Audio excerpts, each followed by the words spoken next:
and Soul. And guess who we have on today? I Hello. got my awesome friend and brother, Ryder Lee. Ryder, welcome.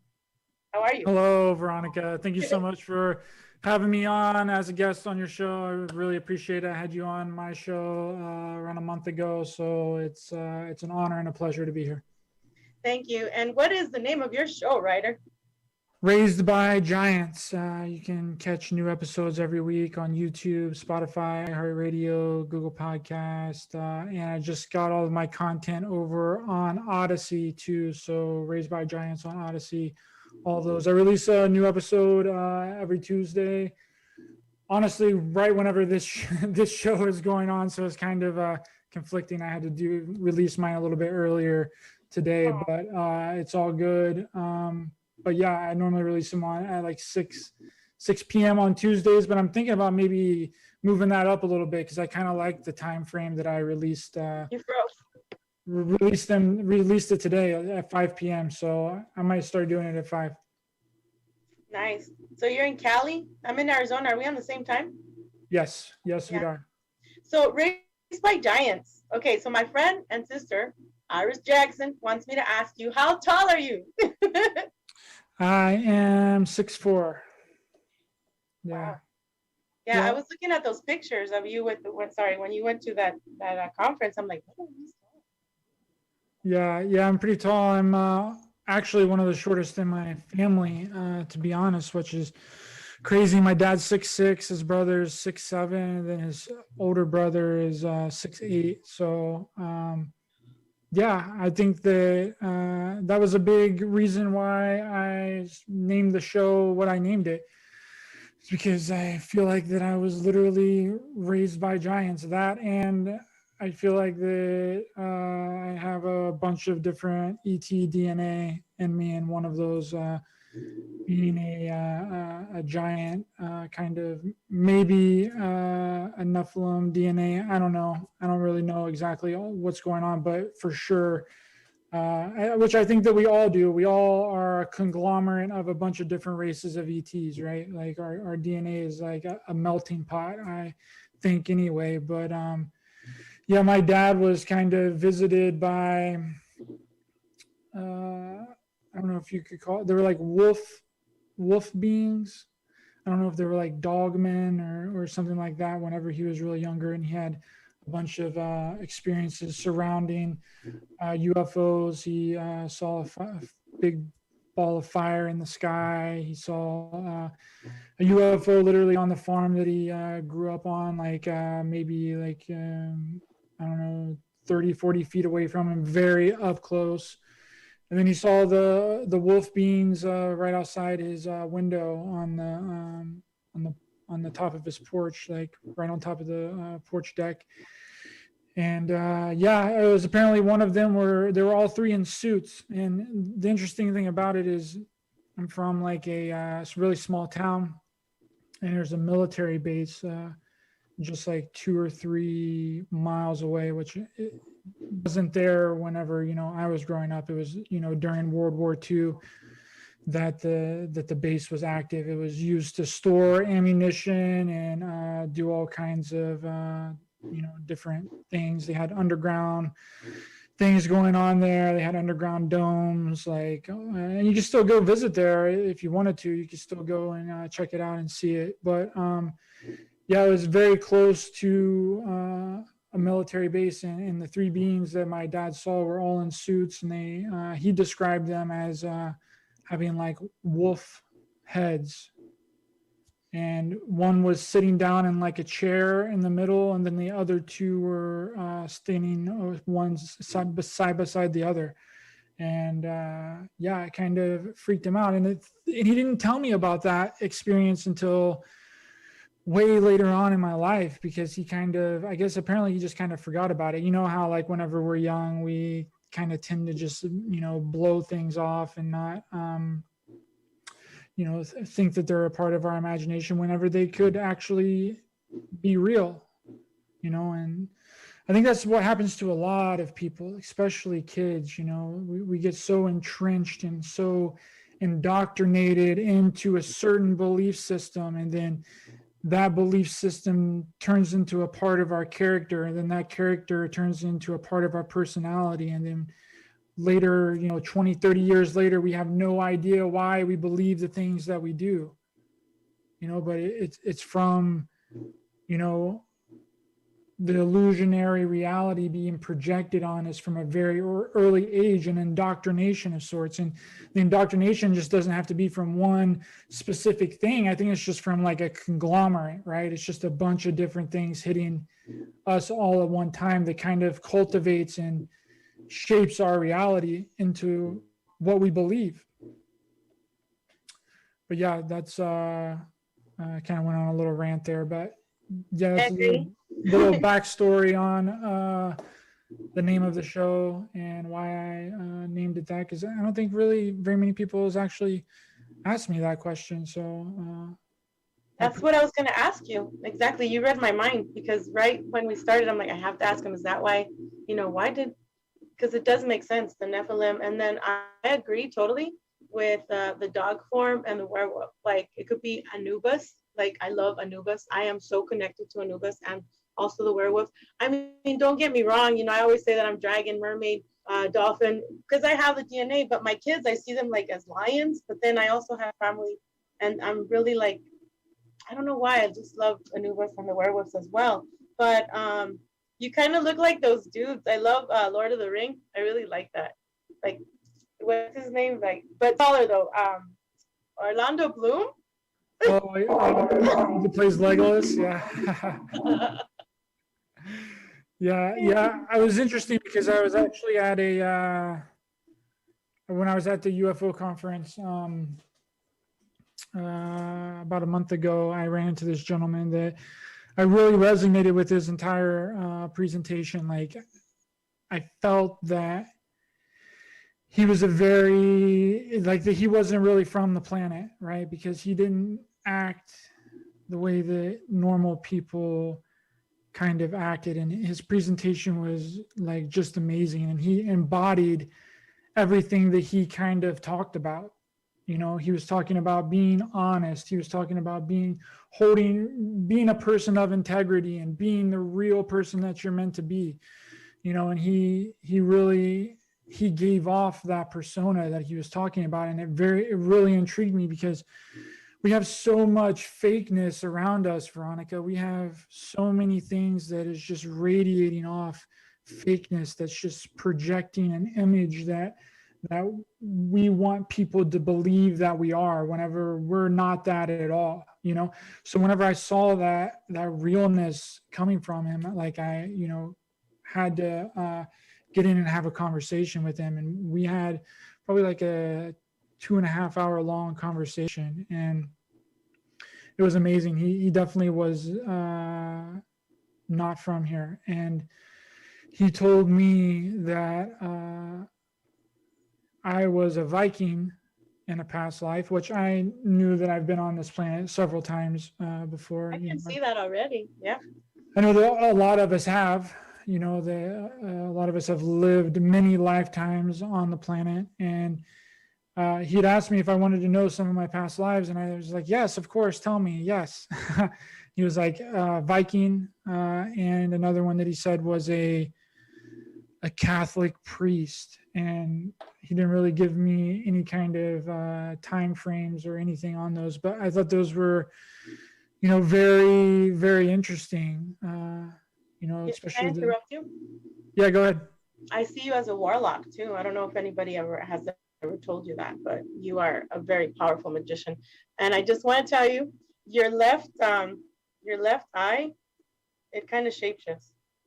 It has like this ring around it that just, I don't know if it's part of the super soldier thing, because I know my left one is like the sharpshooter one, but I don't know. I just really like the way, like, you kind of shapeshift that way. So, do you have anything like about any super soldier memories? Do you think you were used in that program? No, I do not have any memories. But do I think that, I mean, that's just me being 100% honest, because, that's the way that I operate. I try and be as open and honest about everything that I talk about. That's the only way that we really expand. And, again, the fakeness is just unbelievable, and people talking about things that they don't even know about. But no, I do not have any SSP memories now. Do I think that I am involved in some of the programs on a certain level? Yes, I do. Do I have any proof or anything about it? No, I don't. The only thing that first kind of struck me as odd was I was working in a treatment facility as a graveyard tech, probably around 2 years ago. And there was a gentleman in there that I'd never seen before. I didn't know him, but he walked up to me and he said, "You didn't think that I wouldn't recognize one of my brothers, did you?" And that kind of struck me as odd. I was like, what is he talking about? I don't have any idea. What does he mean?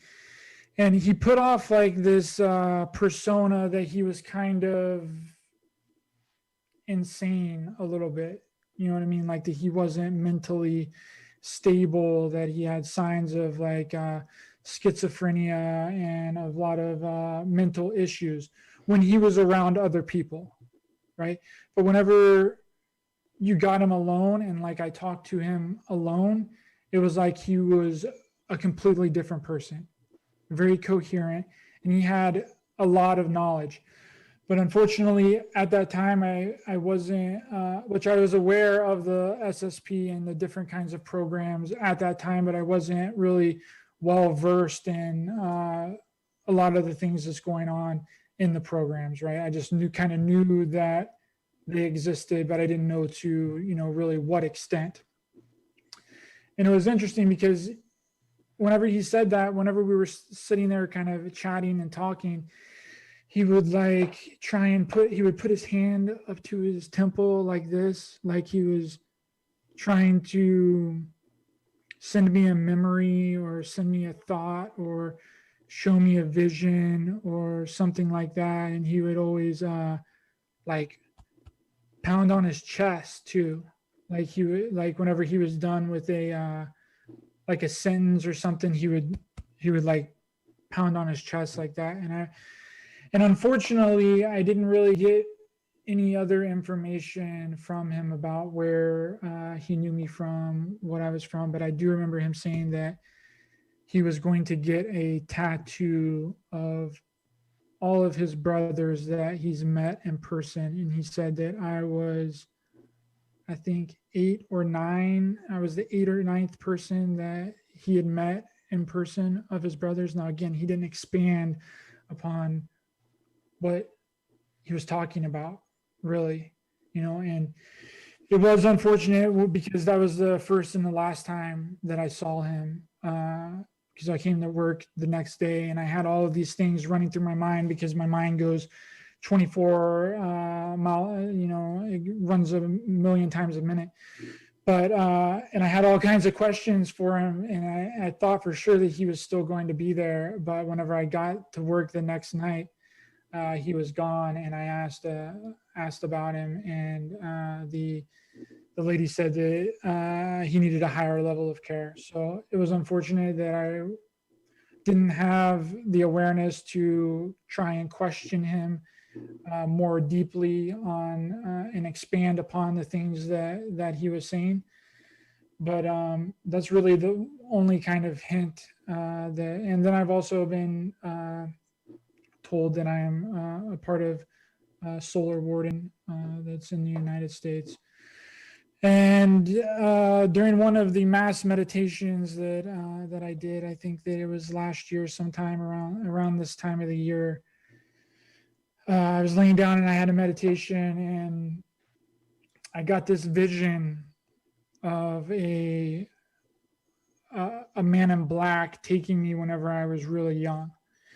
Now, again, I don't know if that's legit or real, because we know that people trying to like infiltrate into these mass meditations, and they can insert screened memories and false thoughts and false memories, into your brain. It's kind of dangerous actually doing the mass meditations, because you never know exactly who's in there and what they're doing and who they can be tinkering with and stuff. But it was weird because it kind of came out of nowhere. It wasn't something that I was thinking about. I wasn't thinking about my childhood. Excuse me. I wasn't thinking about anything along the lines of that. And then I just randomly got this vision that a man in black was standing in front of me in the house that I grew up in. I was probably maybe, I don't know, 5, 6 years old. I didn't get a good look at my body because it was actually through my eyes that I received the vision. So I was only seeing him. I didn't get like an overview, where you're kind of outside of your body and you can look at you and the other people around. It was just, I was looking through my own eyes at that time. So yeah, that's really all the awareness that I have of me being in any kind of SSP program, or any program for that matter. Thank you, Ryder. I do believe you about that vision about a man in black taking you, and it also would make sense because the werewolves or dogs that took your father or he saw were in suits. So that's also something from the 3-letter CIA thing that they can do, as well as because they also work with different ETs, or they can just dress up like that or give you a vision, right? But I would highly suggest, like I always tell everyone, just that asks me, write these things down, obviously, and then just keep asking your subconsciousness, because that's where our key is, of our memories. And yeah, Solar Warden, yep, I'm there too. I'm in all the programs. So that'd be so cool if you would like get more memories and things like that. You could also contact this man. I think his name is Jay Essex. I did a thing with him. Somebody paid for it. I was very grateful, because for the longest time I knew that I was taken at 3 years old. And I'm like, am I going crazy? I started writing everything down. I finally started speaking about it. And then this was in 2017 that I finally understood or realized, right, that I had been in these programs, that no, I'm not crazy.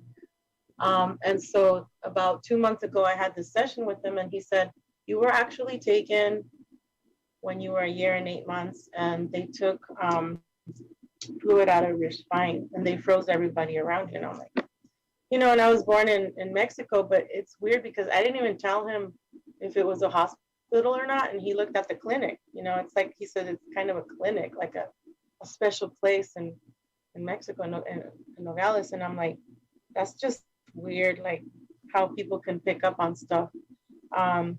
So I don't know, maybe he can help you, or maybe I can help you too with the session, whatever, we can exchange. Because I like to do exchanges, like one friend of mine contacted me. It's been like about a year. He's like, hey, are you still doing the readings? And then he's like, all of us in the community are like, we're either on government assistance or, are barely making it. And it's part of the programming that they have here, is because we're used in these programs, they don't want us to be, rich. They don't want us to have they want us to struggle. And see, the thing of it is do you agree with me that I'm constantly manifesting? Do you also have to manifest to get your stuff? Like, for example, gas or food, whatever, like to make ends meet. Like, I get so tired of manifesting sometimes. It's like, God dang it, it's like there has to be more. Yeah, I'm pretty good at manifesting certain things, but I kind of tend to go really big, right? Like, Yeah, same here. I'll start manifesting like a few little things. Like, I'll be like, oh yeah, okay, I got that. All right, cool. Yeah, I seen that. I manifested seen some kind of unicorn. Now it doesn't have to be a real life unicorn. It can be seeing a purple unicorn on TV, or seeing a purple unicorn stuffed animal, or a piñata or something. And then I can be like, oh yeah, I'll manifest $1 or whatever, and then I'll find $1 on the street or whatever, and then I'll just instantly jump to like $1 million. You know what I Me mean? too. I'll be like, all right, cool. You showed me a few of those things. Awesome. Now let's go for the big guns. Let's go for it. Let's go for hitting the lottery. Dude, that's me too. I'm like, man, how did I get it? When I hit myself, like, oh man, like I stubbed my toe or whatever, I'm like, instead of doing the whole Tourette's with all the bad words, becoming the Mad Hatter with my eyes going all crazy, I said, how did I get $1 million in my bank account? How did I stuff $1 million in my wallet? How did I, in my bra or in my sock, Yeah. But yeah, you're right. I was able to manifest going to speak this year, we're still in March, I was able to manifest that. And I'm so grateful for everybody that donated. And I'm thinking about going and doing it in Laughlin, Nevada for November. We'll see. But I totally understand you. And then my cousin, and she's like, she's in Cali, and she would always say, I find money or I find jewelry. So last year I'm like, I want to find some gold, right? So then I'm riding my bike, I'm coming home, minding my own business, and right by the jail, I see this really shiny thing, and I'm like, "Ooh, what is it?" So it's a bracelet. It's a kid's bracelet, and I thought it was gold. And I got all happy. I'm like, "Yes, I manifested some gold." Right? I go to the pawn shop. He's like, it's a really good. What did they say? Metal, silver. It's washed in gold, whatever, silver, whatever. It's bleached, or what do they call it? It's a layer of dyed. And I'm like, okay, well, I still sold it online for like $70. I still got something. I got whatever I needed, that month. But it's just so funny. Like I got to keep going higher and higher, like real gold this time. So yeah, I get all crazy like that with manifesting, and then I get upset when it's like, man, how come it's taking forever, right? And it brings me to this point where the other day you and I, Ryder, were talking about the black sun. Well, we talk a lot, and I appreciate the fact that you talk to me a lot because I can't sleep, and I have a handful of friends that I can talk to. So I appreciate you listening. We were talking about the black sun, and I was telling you that I have a memory of actually being on the surface of the black sun. It's like it had black tar, black roads. It had housing. It's still the same thing. But this morning I was thinking something even deeper. It's like, it's a portal. The black sun to me is like a black wormhole or well, Stargate, because that's where I came in from. Okay, some of us did come in through the black sun. There's two suns. And then we were talking about how sun is really not the one that they say in the Bible. We were talking about that, which I would love for you to expand on that in a little bit. But I actually saw my heart chakra being black and like it's like round, like this thing here, like the shungite thing. And that's how we manifest, is through our heart. Okay, that's how I do it. Some people do a pineal gland, some people do the hand thing,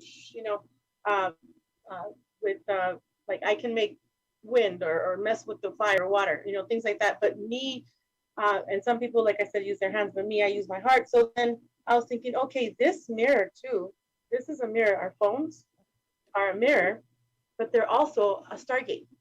Okay. And I kept thinking, what is it about?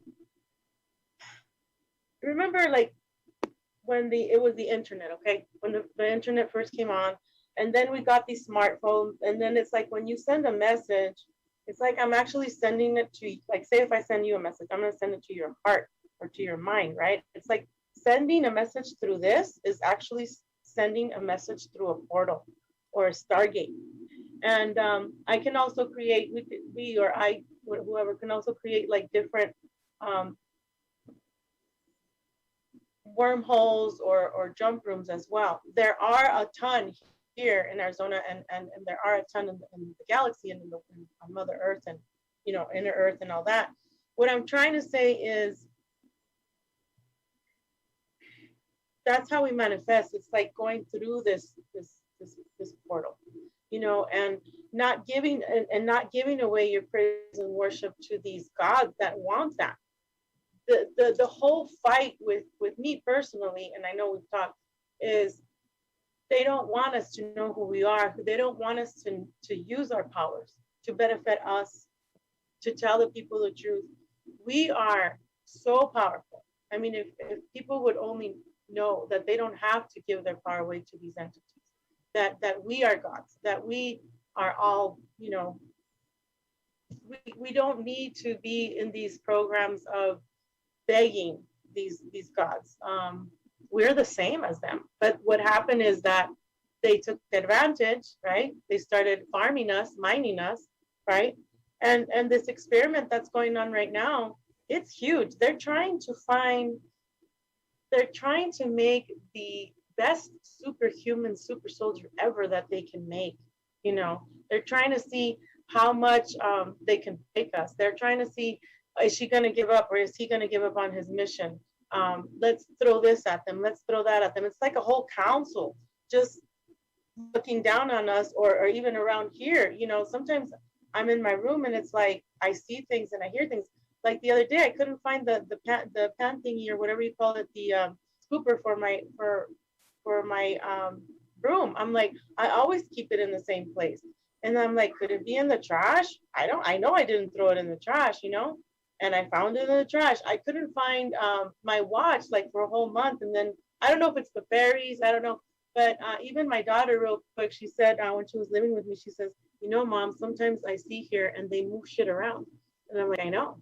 And they broke into my apartment in the 1st of January. They didn't take anything, but things like that, they're always following me. I told you about that they were following me at the store the other day. So anyway, I rambled on. Go ahead, writer, pick what you want to. No, you're 100% fine. And I contend that the big reason that everything is set up the way that it is because it's all been inverted. We know this. Things are not as they are presented, right? And that causes confusion, and confusion leads to division, right? Because if we were all on the same page around something positive, then there would be no stopping us, right? So what they have to do is they have to make it to where we don't understand who we are on a fundamental level, right? And I believe that started whenever, after the Anunnaki uprising created the big galactic war, right? And after the creator ETs came in and defeated the Anunnaki, they decided to place a reincarnation trap over the planet to make it to where the Anunnaki could never rise up again. Anybody that was caught into this reincarnation trap would never be able to fully figure out who they are, because then they would be able to escape, right? And each time that we're recycled back through this reincarnation trap, our soul is fragmented even more. And then after a period of time of all the people that were on that was stuck in this reincarnation trap, not only the ones that were already on the planet, but the Anunnaki as well, it kind of just started to become a dumping ground planet, for people that might not get along well out in the galaxy, or people that were deemed a failed science experiment, or they were just plain captured and brought here, And this is the reason why no one can seem to get along, Veronica, and because we're all from different parts of the galaxy. We all have different backgrounds. We all remember something different in the very soul and the very fiber of our being, subconsciously and on a very soul level. We know that this is the way things aren't meant to be, but yet we're here anyway. And we're essentially trapped, right? And this is made for a very unlikable experience here on the planet, because we're not supposed to be here. It's a prison planet. And I know a lot of people throw that term around, but a prison planet doesn't mean that you can't leave the planet. Of course we can leave. I mean, we've known that we can leave, forever. There's people that's built craft, especially in, during World War II. What's his name? Tompkins, William Tompkins was talking about that and blew the whistle that there was another group besides the Nazis during World War II that were building space aircraft carrier ships to take people off of the planet. See, it's not a prison planet because we can't get off. It's a prison planet because we can't spiritually get off. Once you die here, you're instantly brought back here on like an AI type of reincarnation system. And this has made it very, very difficult because we don't know who we are, what we're doing here, where we're from. We're just brought here with amnesia. It's like they just dumped us here. Like, and it's created so many problems and so many hectic things have gone on because of that. And we're all from different parts of the galaxy, and we can't get along because we don't know who we are. So that's the big journey and the big thing right now. I think that we should be doing is trying to figure out who we are so we can escape from this place, because it is possible. We can leave. I just haven't really figured out the way to do that yet. But I know that it is possible. And you brought up the whole portal thing in the Stargates. And I think that that's a way to physically leave too. Ashiana Dean actually talks about this from her writing her books and doing the presentations that she, used to do back in 2008, 2009, where she talked about how we leave the planet. And that's by activating our 12-strand DNA. And we had to do it before a certain time. And then whenever we see a Stargate or whenever a Stargate opens, because there's artificial Stargates and then there's natural organic Stargates, just like there's artificial portals and then there's natural portals. And the way that she was describing it, which resonated with me, is that once you activate your 12-strand DNA and you unlock all of the aspects of your DNA, you should be able to get into one of these Stargates and dematerialize and then rematerialize on the other end of the Stargate on whatever different star system, on whatever different planet. But there's a map, right? And she had drawn, like, I don't know, are you familiar with Ashiana Dean at all? No, but what's weird is that everything that you're talking about, Ryder, is what I do. God dang, this is crazy. I operate through my own Stargate. I have cleared my heart, with the issues, right, with the programming.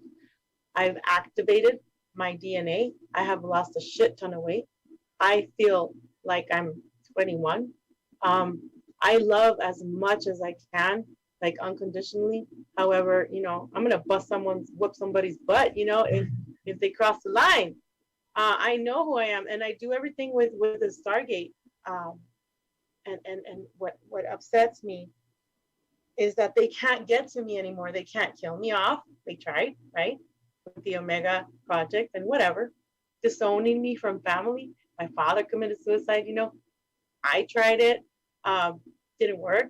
Now that I know who I am, they try and hurt me with pain, right, or sleep deprivation. That's what we were talking about. But go ahead, Ryder. Sorry. Go ahead and go back to Ashiana Dean. That's awesome. Thank you. No, it's okay. Thank you. I appreciate you putting that input. I'm not really good at monologuing all the time, so it's good to have it back and forth. So she basically drew out all of these different maps, because the way that she explained it was that whenever you jump into a Stargate, an organic Stargate, that you have to know where you're going. And if you don't know where you're going to get lost. And then you're going to be basically just as screwed as being here on the planet. Right. So she was like, I don't know if they're in her books. I would love to get her books and read them. Unfortunately, she hasn't done any presentations or really been out in the in these circles and in these groups for over 10 years now. So it's very unfortunate. I don't know if she left the planet or if she's still here or what's going on with her, but I would love to figure out. But her books are super freaking expensive. They're like over thousands of dollars for each individual book. But very, very fascinating stuff. And I don't even know where you could even find the information about her at all. Like you probably just have to Google her name to try and figure it out, because literally all of her videos have just been wiped off of the face of YouTube. But she basically answered a lot of different questions about our reality and how to get off of here and how to activate that you have to activate your DNA in order to leave. And then whenever you see a Stargate, you're able to jump in it, and then you basically leave the planet in your physical body. Right? She was like, that is possible. You are able to do that. Because we're Merkabas, right? We have our own vessel within each and every living being on the planet.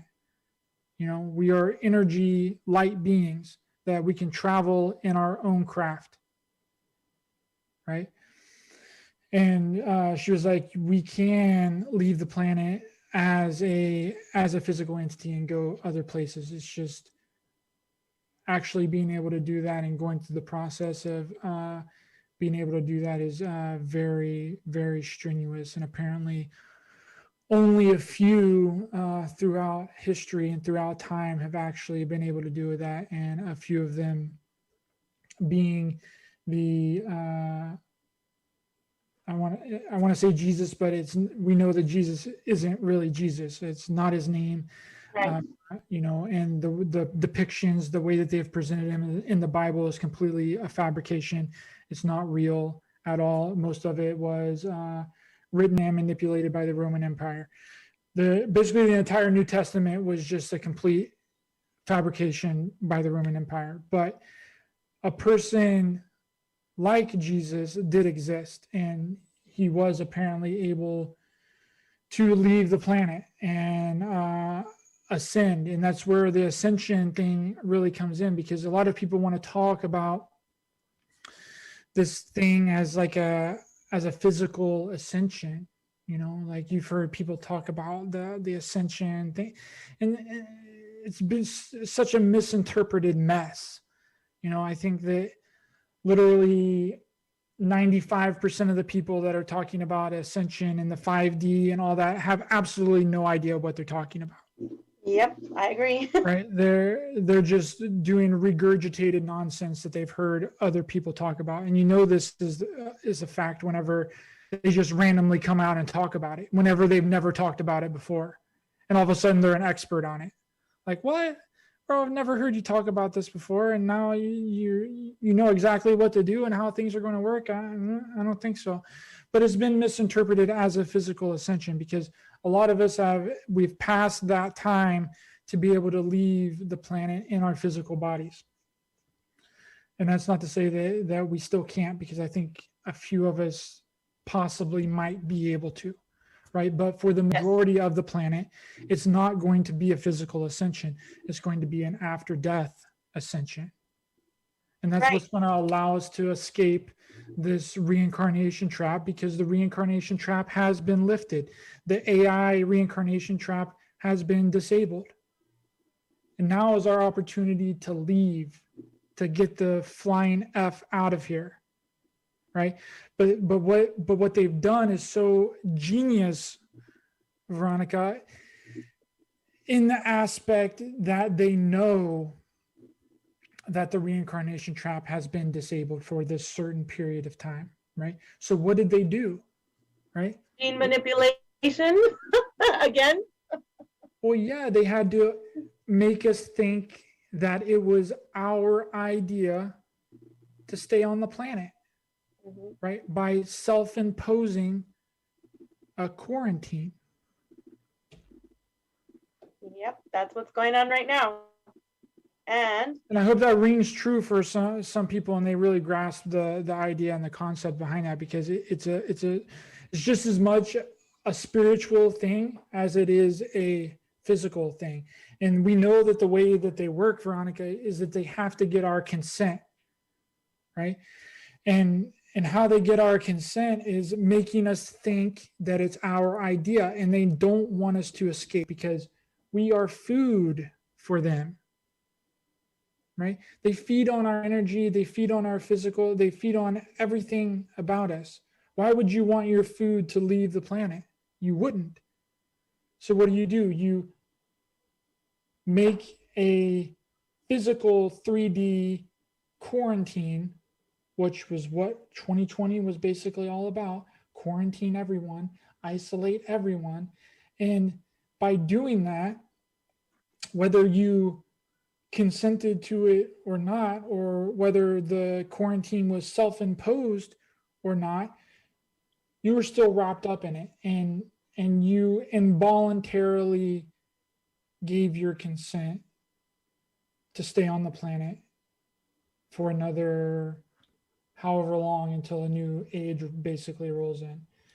And it's so evil genius, Veronica. It's so evil genius, and manipulation on full tilt, because they knew that this was a period of time that, because this is what I've been shown anyway, is that whenever a new age rolls around, like, there's the age of Pisces, age of, Aquarius now, right? yeah, well, some say that we are in the age of Aquarius, which I have to agree with them on that, because that's why they pulled out all of the stops on us. And that's why they did the whole quarantine thing.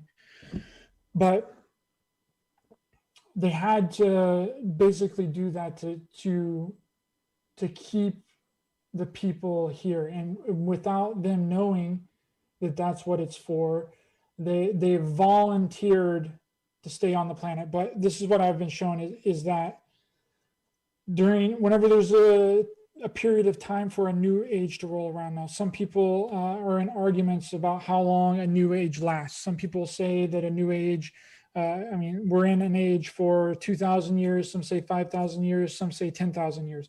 I don't know, right? That's I have no idea, and I don't really think that anyone really does know. But whenever we are in a transition into a new age, there is a period of time that the reincarnation trap gets disabled, right? And we are able to escape and go to basically go wherever we want to go, right? Because we've either served out our sins, or we've become aware enough and smart enough to realize that we are in a trap here and we're able to escape. And then that gives the room and the opportunity for the new set of souls to come in to do their time on the planet and have their experiences. And then they'll be trapped here for however long until a new age, and some will keep staying. But some get the opportunity to escape, and that's really what I think that my mission here was to let people know that it's time to go home, because It is time to go home, Ryder. I'm going home yeah, too. Yep. a lot of us are wore out. A lot of us have been through the ringer, and our soul has been fractured so many freaking times that we don't really even know who we are anymore, and we're tired and we're ready, and a lot of us will make it out, and we will be able to go home. And I am very much looking forward to it, because it is time. A lot of us have been here for far too long and have endured a lot. Let's just put it that way. But yes, the opportunity is now, the time is now, and it is going to happen. And the way that we do it is is that if you did, if you were a part of the quarantine, right, voluntarily or involuntarily, you have to revoke your consent surrounding that, right? And you can do that. It's very easy. We can revoke our consent on anything that we've consented to in the past, or that we do not want to consent to, right?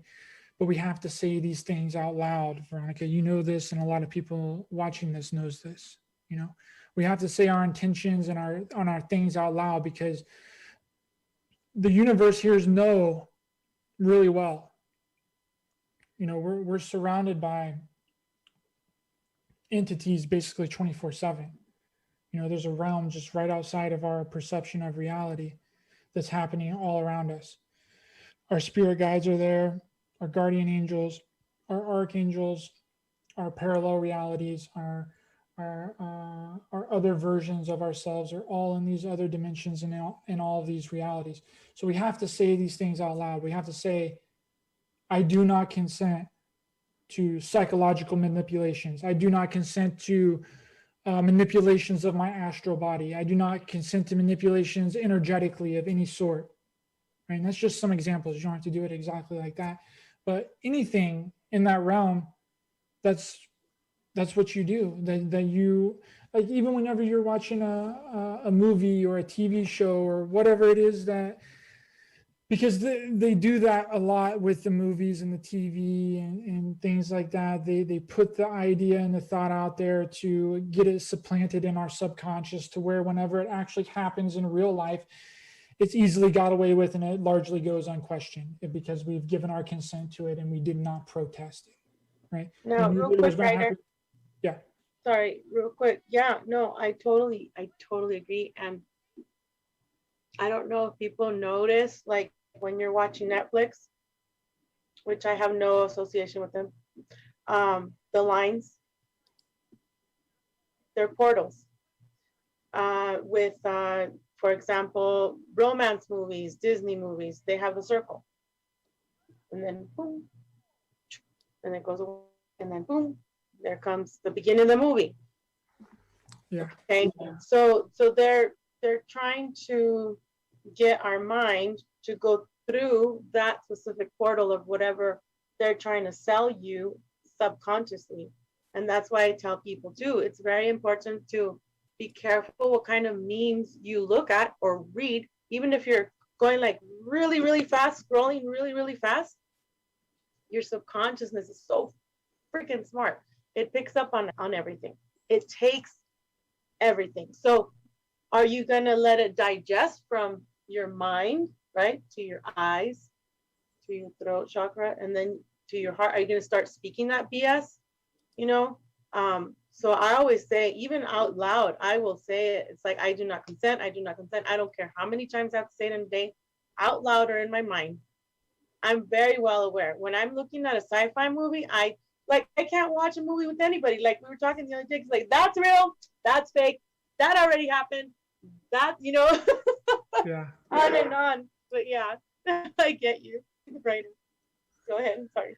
Yeah, no, you're 100%. You're 100% right, and that's there's a few reasons. You know, the reason that they do that, and a lot of it is is on a spiritual level, right? Because they don't want the karmic backlash doing the things to us that that they do, the bad and negative things. They don't. If they can prevent getting the karmic backlash from it, they will. Right? And that doesn't mean that they won't just go out and do it, because we've seen that too before. You know, I mean, they dropped a giant freaking bomb on Hiroshima. You know, now I guarantee you that whoever made the decision to drop that bomb and the people that were involved in dropping that bomb got all of the karmic backlash from it, right? And they figured that out, and they know that. And so that's why everything has shifted to be psychological, right? And subtle. They just don't openly come out and do things out of the blue anymore. And that's for a reason. They have to set it up, right? And it's part of the brainwashing, it's a part of the mind control, it's a part of the consent, it's a part of the karmic repercussions. It's all lumped together. They're just not going to openly run out and kill everybody.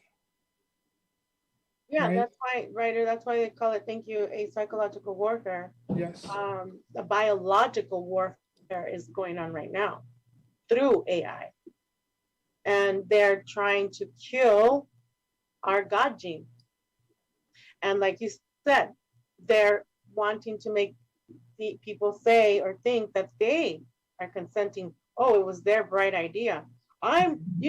You'll see it on Facebook where they put the badge around their picture. Like, I'm so proud that, I got this thing done. And it's like, really, you stupid ass, you're killing yourself and you're killing your children. You're actually consenting to them morphing and binding your God gene for their use. That you actually gave away, you consented to give away your freaking abilities to be God, your own God. And they're like, nah, you're crazy. No. It's this, like you said, it's an evil master plan. The same thing with the BLM thing. Okay. Same thing. Back in the day, they had segregation, right? So what happened? A lot of the melanin dominant people, fought for their right to go to a all white school. What's happening now is reverse psychology. Now they're saying, F you, I don't want to go to a white school. I want to go to an all melanin dominant school or Black. So they are using reverse psychology to actually consent to separation again. Yep. So this is just like mind games. Thank you. It is. It really is. It's all, and they placate on that, right? Because there have been some travesties that's happened to the American Black community. I don't want to call them African because they have no affiliations to Africa. And Right. I think that's a slap in the face, honestly, right? If you're talking about racism, calling someone African is basically racist, because they have absolutely no ties to Africa at all.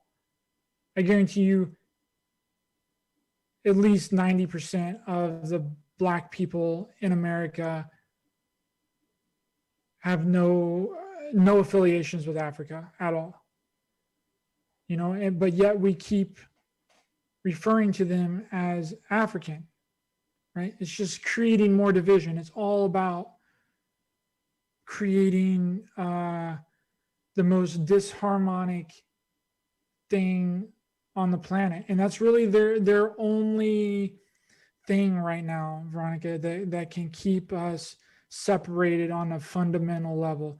They've tried everything else. Nothing else really works like the racism thing works, because there is a physiological difference between white people, Black people, Hispanic people, Asian people, a physical difference, of course, and they placate on that physical difference. But instead, we need to be looking at people of who they actually are. But we can't look at people for who they actually are because we don't know who we actually are.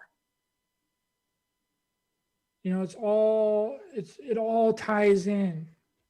All of the manipulations from whenever we're very young, all ties into this grand master new world order AI freaking dystopian nightmare that they want us living in, where everyone's chipped and tagged and and constantly surveilled, and we own nothing anymore. We have to basically lease and rent all of our possessions. That's the reality that they really want.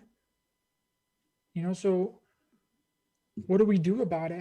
How do we try and do something to fix that and put us on a different trajectory, a one that's harmonious, one that's good, that's majoritarily good for everyone.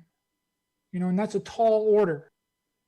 Because again, all of us have different perceptions, all of us have different beliefs, all of us have different thoughts.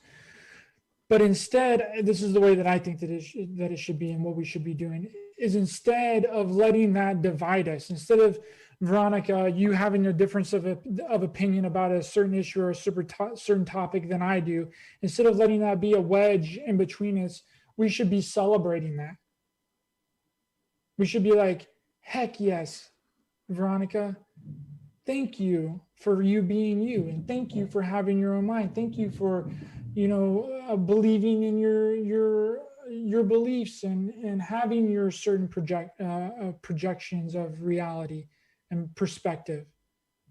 Yeah, because writer, sorry, we don't want to be like a copy. We don't, but that's what they want. That's what they want. They want the transhumanism thing. They want to chip everybody. I mean, some of us are already chipped, right?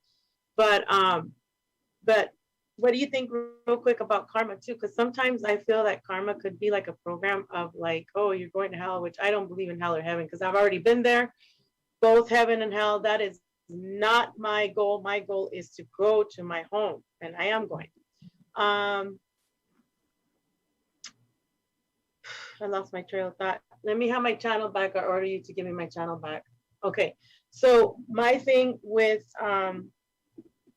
karma, I try not to dwell too much on it, but I do understand that I had to deal with every issue since I was a little girl.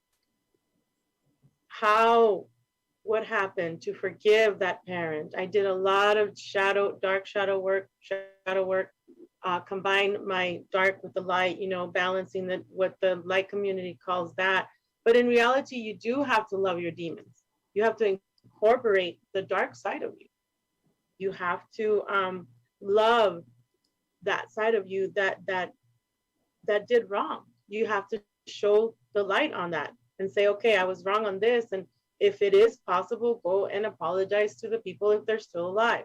If not, write a letter, burn it, say thank you to the universe, Mother Earth, take this from me, or yourself, just your higher self, I'm right here. I always say, people, how do you think about yourself? Your higher self is not like way up over there in heaven. My higher self is right here, but I'm a mirror. I can see myself right here. I'm always checking myself. Check yourself before you wreck yourself, right? Check yourself before you wreck yourself. Hey. Yeah, I'm still hyped up on my pre-workout, and I get to go back to the gym after I interview. Leg day, baby. No, but yeah, get it. But that's one way of activating my DNA. And I want to go be a bodybuilder. I'm still trying to figure out who I am. I'm still growing up here. I know who I am. As far as I know, I'm sovereign. I know my mission, right? But why not have a little fun, spice up my life, and go to more big things? See how big I can get this body. See how healthier more healthy. See how many people I can help with my mission, even just my mission of living after I freaking died for 3 days. You know what I mean? Just helping people find their mission. But we have other things that we can do too. We can have fun. The only thing is, like, I don't know, like I don't sleep. I don't know if you have this problem, but it's a mind F. And I am such a very high vibrational being that I am always happy, and that's why I was distracted this past week and a half that I did the app. We're talking about shit that happens here on Earth, guys. I was on a dating app, right, that I told you about, right? And it's like they send DOD, they send CIA, they even send a cop that was there that I knew from when I was a cop. I'm like, what the hell? It's a distraction. So I'd rather stay home, go to the gym, go work out outside, go run. But mind my own business, because love for me, I feel like I have to do this mission on my own now, and I'm good with that. So, but it took a while. How are you on your relationship thing, or whatever I was talking about here, right now? Expand, please. Yeah, the karma aspect of it is really interesting because I don't think a lot of people can really grasp the concept of what karma actually is. And again, I think that it's been misinterpreted on a very large level, like a lot of things in our reality has been. But see, karma can affect us in different ways, right? And the way that it's been presented to the mass public is karma is an instant thing, right? That if you do something wrong, you hurt somebody, then karma is going to instantly get you, you know? And that's not, in some people, it can, right? We've seen, those silly Facebook videos where someone does something and then they instantly get retaliated on and stuff. But my concept of karma, from my perspective, is that it can be it can happen in a bunch of different ways, right? And it doesn't just have to happen in this lifetime. We can have karmic repercussions. Wait, Ryder, That, I gotta stop you real quick. So sorry, but telepathically, I was asking your guides if they can show, and they just showed right now. Do you see them? no, I actually don't have me up on my screen. I see a fly, a fly flying around here. Is it a fly? Dude, I totally saw two white orbs. What the heck? Anyway, sorry, didn't mean to distract you. No, it's okay. I'm still on this pre-workout. Okay, creatine. No, There we no, go. there is a freaking fly. Sorry. Hey, that could still be my guide. I don't know. Right? I mean, I don't know how to edit, dude, or I would edit, but I totally said I want to see his orbs, and there's a fly. I don't like flies. Blooper time. Okay. No, I forgot what I was saying.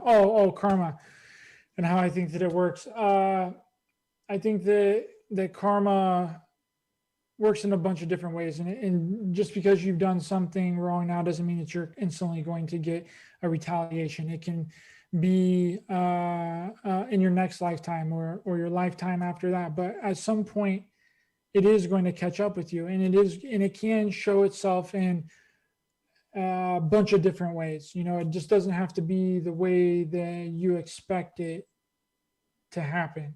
And I think that's where a lot of us get into a lot of trouble too, is our expectations of a certain event or a certain outcome or whatever it is that we're planning doesn't go the way that we think that it should. So therefore, we look at it in a different light, right? We can look at something as being negative or positive depending on our perception of the event, right? And depending on where you're standing. Something that I do to somebody might seem negative to them, but then I could do the exact same thing to someone different and it can be positive, right? I don't think there's an absolute kind of a blanket system for this thing, because I think that our reality is ran on perception, right? And the only reason that any of this exists in our 3D reality is because we've all collectively accepted and perceived that it exists, right?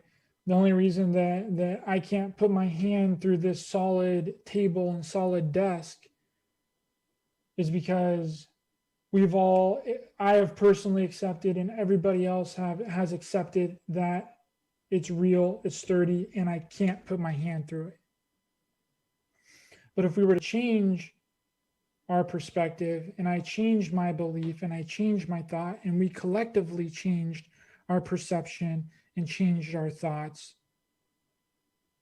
I could probably put my hand through the table, right? That's the way that I think that our reality is really set up, that we are in a holographic simulation where our thoughts create our reality, right? But Right. whenever we have so many people with the same exact thought, it doesn't matter if the thing that we believe is real or not, because we've internalized it and we've made it real with our perception of it.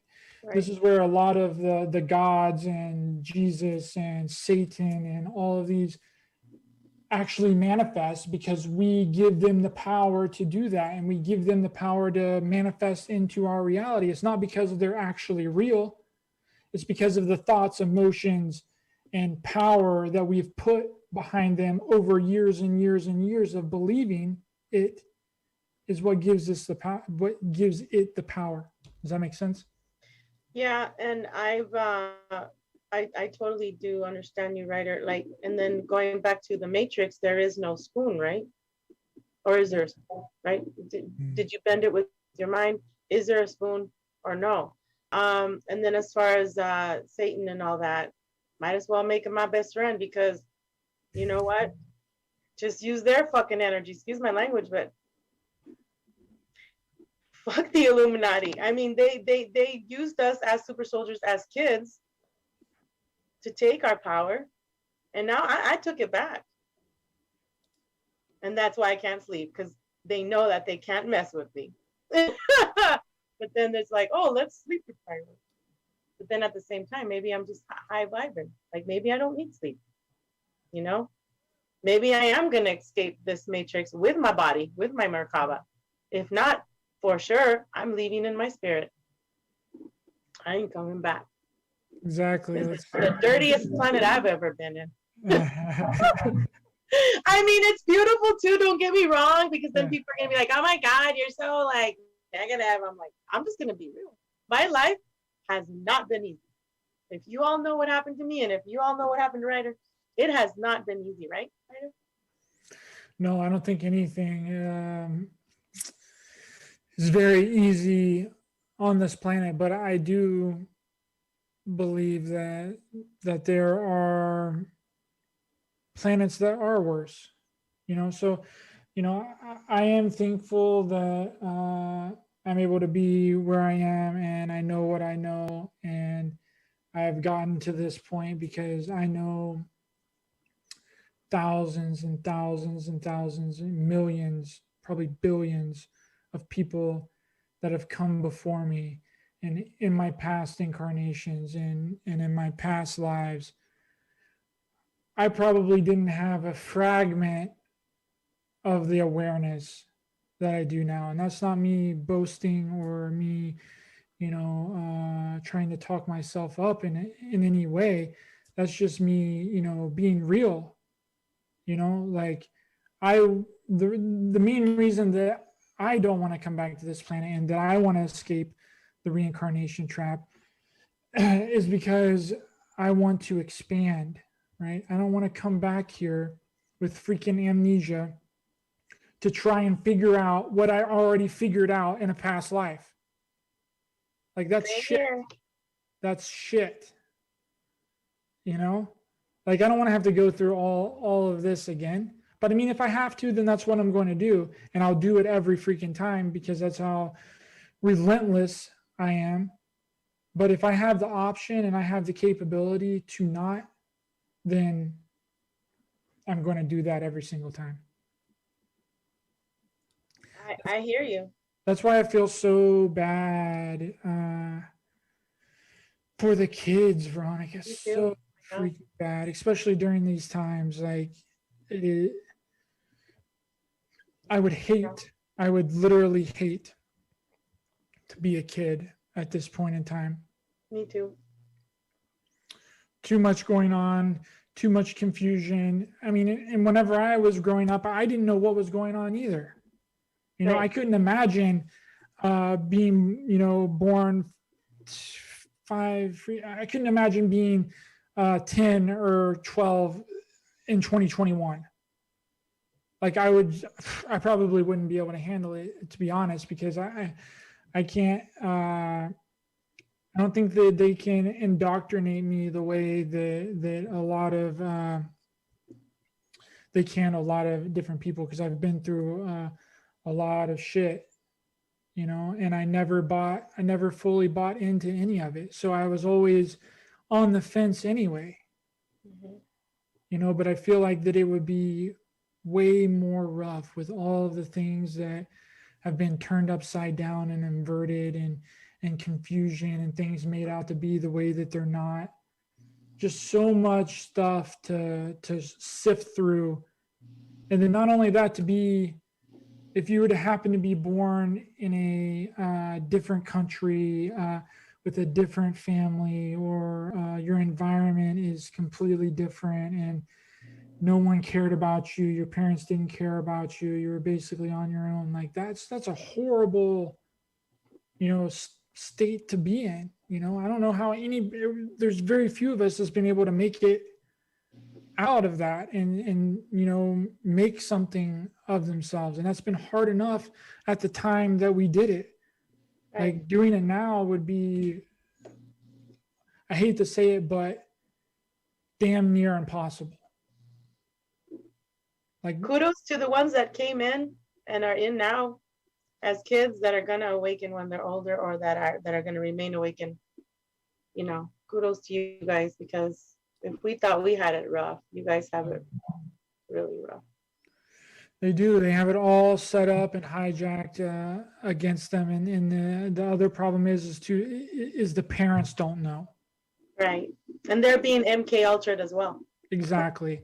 They don't know what's going on, so therefore the kids don't know what's going on, and then that just becomes a generational thing, you know. And and when your family doesn't know what's going on, and your family can't tell you, or at least help you in some kind of way to be straightforward and real with you, and not constantly projecting this outward fake illusionary reality that's been perpetuated upon the masses for thousands of freaking years, then they aren't going to either. And then they might later on in their life, but it's so much harder, Veronica, to break indoctrination the older that you are. And that's indoctrination surrounding anything, right? That can be indoctrination surrounding your perception, beliefs, ideas, and thoughts. It just doesn't have to be religion and school and high school and middle school and college and all that.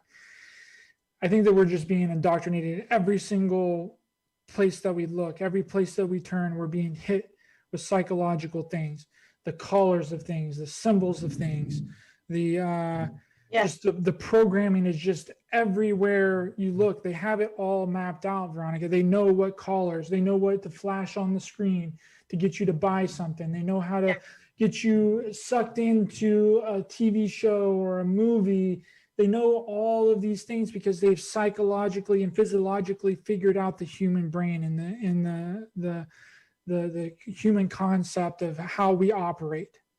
And then they placate on that through colors and the symbols and the visuals, right? It's unfreaking believable. And I hate it so much for the people that don't have the awareness, you know. It's like, yeah, right. Or it's like they have like a collar on people, and then they're gonna shock them with this and shock them with that, and show them this, and let's lure them into to get this and buy that, and think of this idea. You know, it's see how far they can divide. But our main thing is to get that shock collar out, break it off, you know, saw it off, take the Yes. shackles that they had. For me, I can say and yourself had on us, the chains, unchain the heart, that's why I say unchaining hearts, unchain the shackles, unchain the everything that they had on us. We have to free ourselves. Nobody's gonna save us. Nobody's gonna come and free us. Nobody's gonna come and heal us. No, they can send healing, and if you accept it, yeah.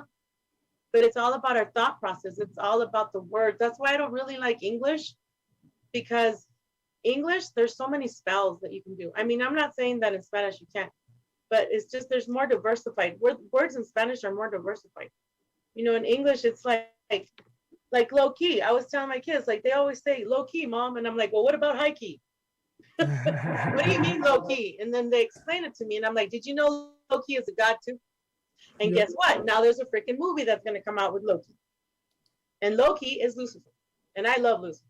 Okay. No, I'm not a freaking Luciferian killing people. No, people. Come on. Just grow up here. This channel here, and me speaking to you, writer, and for the public to know, this is very high level shit. We're in it deep, yo.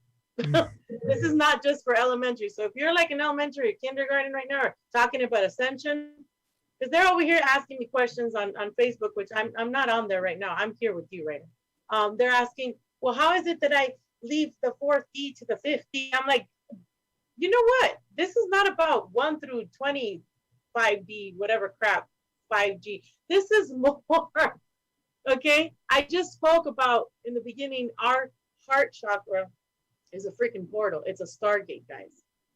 You create your own freaking reality. That's how I'm escaping. Yeah, here it is, people. You want to know? How am I escaping the matrix? How am I escaping this life? Is through my heart portal. When you unconditionally love yourself and you know who the fuck you are, nobody can mess with you. You've escaped. And yes, they're going to come trying pouring this garbage thing on you, that propaganda. But what are you going to do?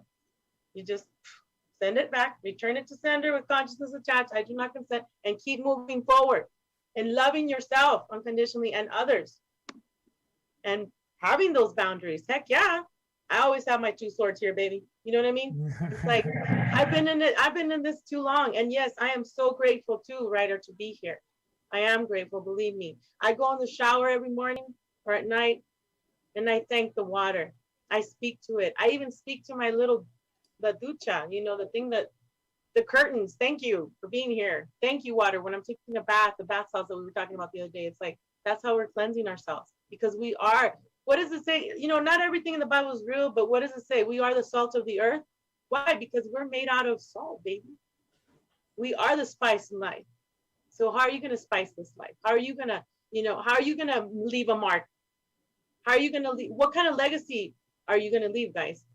Are you going to be busy talking about the ascension? Well, freaking A, ascend yourself. You're not going to be ascending with the whole 2,000 people. No, ascension is inside. It's inner work. It's inner child work. It's the pain that you have, you know, letting go, crying about crap that's happened. Yes, you're not going to fit in, star seeds, warriors, light warriors, super soldiers. We do not and will never fit in. Crystal children, rainbow children, whoever's listening right now, we are not here to fit in. We are not here to buy Louis Vuitton and Gucci and fit in. Hey, y'all, you know, there's a party. Give me $1,000 in my little, you know, danga or whatever. I'm being real, guys. I mean, listen to the freaking movies and the music nowadays. It's like, it's all about PUSSY and, you know, how much money you got, how much did you get off of this man and that man, and how stupid is he, you know, or she, you know, how many names can I get in my black book? Hello, we are not in freaking kindergarten here. We are not ever going to fit in. We do not belong to this society. We do not belong. Us that came in to serve do not belong to Earth. We do not belong to Mother Earth. We're here to help save her, or it, the planet, but we're not here to play your games. Okay, writer, take it out. Go ahead. No, I 100% agree with you. And yeah, the society makes it, they want to make it about everything outside of you, right? They want you focused on having the newest phone, having the brand new car, having the nicest house, having the hottest girlfriend, having the big chain, and the nicest watch, and the new kicks, and all. When none of that does anything for us, it does absolutely nothing, because what we are missing is a spiritual thing. It's not a physical thing. It's something, and we keep trying to fill the spiritual hole that we feel in the very fiber of our being, because again, we're not meant to be here. We know that this is not the way that it's supposed to be, but yet we do these things to try and fit in and mold ourselves around society, and to fit into this group of people that we don't even really care about or we don't even really want to be a part of. But that's the way the society has pushed us and turned us into. They've turned us into freaking robots that only care about material possessions. Like, none of that stuff's gonna matter. None of that stuff goes with you when you die. But yes, we do need some of it for convenience of our life, right? But when that's all that you're thinking about and that's all that you're consumed about, then you're on the wrong track. And I hope people wake up and realize that the music that they listen to, the things that they watch, and the things that they do is all there to program us on a subconscious level, and to get us to constantly give away our power to illusionary outside sources. Right? That's what, and that programming comes from religion. A lot of our programming, whether you believe in it or not, it has still affected you in your day-to-day life, right? It doesn't matter if you believed in it or not, or if you took on the beliefs as your own at one point or not, you're still affected by it.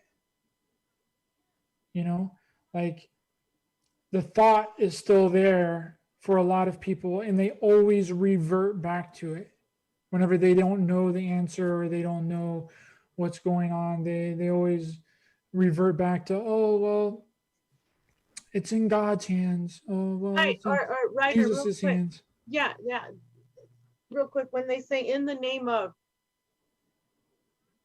why? And I'm saying this because I did it. When I first had my awakening in 2017, for that year, I still kept praying, and I still kept using that name. And I'm like, holy fuck, I have my own name. Excuse my language. I have my own name. I have my own name. I don't need to be giving that away. But it's a false sense of security. It's like a blanket, a little kid's blanket that you take with you, like your favorite pillow, or because they scare us when we're kids. I mean, I know, right? I didn't mean to interrupt, but it just brought back memories where, my own father was thrown into the closet by his aunts, and they said, the devil's there, you're a bad boy, you're a bad kid. And so him growing up and then having me as the oldest daughter, he would throw me in the room and say, the devil's there and he's gonna get you if you don't do this and that. So I understand that a lot of us wanted, or not me anymore, but a lot of you guys want to hold on to that religious, to that name, to that cross, and the cross has many meanings too. It's like you stop in the 45-degree angle. It's used to stop energy. If you look at the cross, 45, 45, 40. Okay, all the symbols here, like you said, right, or they've inverted them. So that's why with the hand sign, the eye thing, the all-knowing eye, the all-seeing eye. Well, god dang, we can see everything too. But that doesn't mean we're killing kids. No, we're actually saving kids in these programs. We're actually saving. I'm actually saving one of you all out there, helping you save, not because I'm not saving. But Ryder and I are actually, with our conversation, we're actually helping you to heal right now. We're helping you to break those programs of, I have to do this like 20,000 times, and I got to do confession. I got to do, I can't have sex before I get married. I'm not saying that to go be a hoe, because no, we don't want that either. You can't give your power away. You can't give your Stargate or your wand away either, because the demons that are in that person will get you. We can talk about this later, but it's you gotta sanctify yourself, meaning you gotta take care of your own temple. Stop eating them GMO food. Stop going to Mickey D's. That's dead food. I'm not saying go vegan, because I tried going vegetarian for 3 months. My hair started falling off. I'm O negative. Eat according to your blood type. Okay. Don't go into all these. Oh, if you're not a vegan, you're a sinner. You're not going to ascend. That's bullshit too. Yeah. Okay, Ryder. Go ahead. I talk a lot. Yeah, basically anybody that's telling you that you're wrong for doing what you're doing is not the way, and you should not be listening to them, right? Because we all have our own individual truth. You know, you've had your experiences, Veronica. I've had my experiences. My experiences cultivate my reality and therefore design my truth as I see it. And it's the same with you. Where they get us is by trying to blanket everybody with the same truth. And then the people that don't go along with what a certain person's truth is, the other person gets attacked, right? Or it's made out like the other side just plain hates them, right? And because again, it's like I was saying earlier, these things, these differences, and these different kinds of truth, because nobody has a monopoly on truth. Like we can talk about our experiences and what we've been through and what we know, but that's what we know. We don't know what we don't know, you know? So it's really being able to reevaluate your preconceived thoughts and preconceived ideas and beliefs when new evidence is presented, and the willingness to change your mind whenever you're presented with new things that challenge you, right? Are you going to take that in? Are you going to take that new bit of information in and add it to the whole? Or are you going to outright reject it? And when you do outright reject it, are you going to outright reject everything that goes against what you already believe? Right? Again, there's no expansion in that kind of concept. Just discounting people because they have a different experience than you, or they're saying something that you don't like, makes absolutely no sense to me. Like, and we have to get past that. Oh, I'm better than you because I believe this certain thing, or you're better than me because you believe that certain. No, that's not the way that it works. Right. You know, and that's what I try and explain to people as much as I can, that we have all had different experiences of our life. I've had a different experience because I was raised different. I had a different set of parents. I was raised by a different set of rules. I was raised with some people are raised in different religions. Some people are born in different places in the world. Depending on what place in the world that you're born, depends on your religion, depends on your identity, depends on your job, depends on how easy it is to get the resources, how easy it is to get food. Can you have water readily available?